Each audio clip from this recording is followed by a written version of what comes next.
جو بیت اللہ کا دروازہ ہے نا، دروازہ ملتزم جسے کہا جاتا ہے، یہ بیت اللہ کی سب سے پیاری جگہ ہے.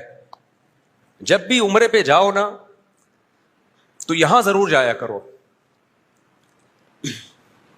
یہ ایسے ہے، نبی صلی اللہ علیہ وسلم کی سنت ہے. یہ جو بیت اللہ کا دروازہ نہیں بنا ہوا جہاں پہ، اس کی جو رائٹ سائڈ ہے، سیدھے ہاتھ والا حصہ، یہ کہلاتا ہے ملتزم.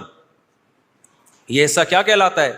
التزام کہتے ہیں چمٹنا. ملتزم وہ جگہ جہاں چمٹا جاتا ہے. تو یہاں پہ اپنے دائیں رخسار کو رکھ کے اللہ سے گڑ گڑانا، رونا اور گڑ گڑا کے دعائیں مانگنا، یہ سنت عمل ہے. سمجھ رہے ہو کہ نہیں سمجھ رہے؟ تو کتنی مقدس جگہ ہے اللہ کا گھر. یہ ایسے ہے، جو بیت اللہ کا دروازہ ہے نا، جیسے ہم کسی کی چوکھٹ پہ جا کے بھیک مانگتے ہیں.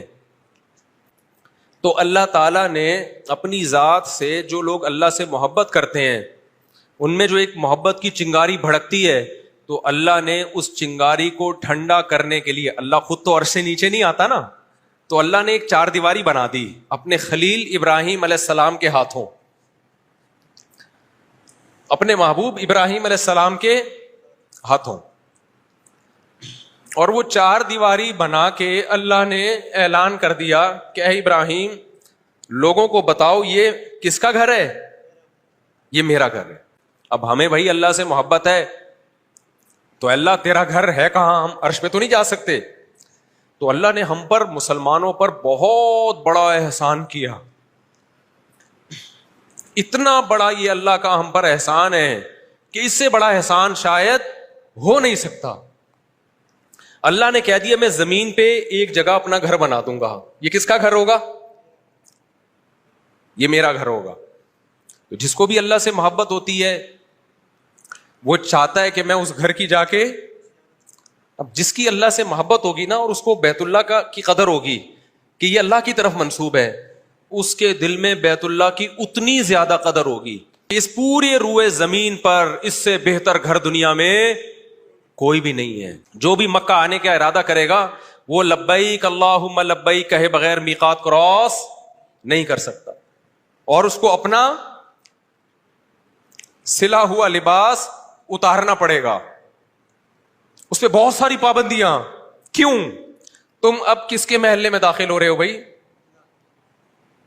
تم اللہ کے شہر میں آ رہے ہو جہاں اللہ کا کیا ہے؟ اتنا سا گھر ہے، چند فٹ. اس کے آداب کتنے زیادہ ہیں، کتنے زیادہ آداب. یہاں کراس نہیں کر سکتے جب تک زبان سے یہ نہ کہو لبیک اللہم لبیک، یہ اللہ میں بار بار حاضر ہوں، بار بار حاضر ہوں. اور پھر وہ پابندیاں تمہارے اوپر. اس کے بعد جب تک اللہ کے گھر کے ساتھ چکر نہیں لگاؤ گے اس وقت تک احرام کی پابندیوں سے نکل نہیں سکتے. تو اللہ کہتا ہے پوری روئے زمین پر جو میرا شہر ہے وہ کون سا ہے؟ مکہ ہے. اور میرا گھر کون سا ہے؟ بیت اللہ. اور کیسا گھر ہے بھائی؟ چار دیواری، کچھ بھی نہیں ہے اس میں، لیکن اللہ نے نسبت کر دی اپنی طرف. تو یہ جو ملتزم ہے نا، ملتزم، یہ سب سے پیاری جگہ ہے بیت اللہ کی. یہاں جب جایا کرو تو اپنے رخسار کو رکھ کے اللہ کے سامنے گڑ گڑایا کرو. اللہ کو وہاں یہ عمل بہت زیادہ پسند ہے. تو یہ اسلام کا حسن ہے کہ اس روئے زمین پر، اس کائنات پہ جو سب سے بہترین اور معظم جگہ تھی، اللہ نے وہاں کے لیے کوئی لائسنس نہیں رکھا. اللہ نے ایک شرط لگائی ہے، کوئی مشرک جزیرے عرب میں داخل نہیں ہوگا. یہاں وہ آئے گا جو صرف مجھے خدا مانتا ہے، تبھی وہاں جزیرے عرب میں کوئی مشرک نہیں جا سکتا.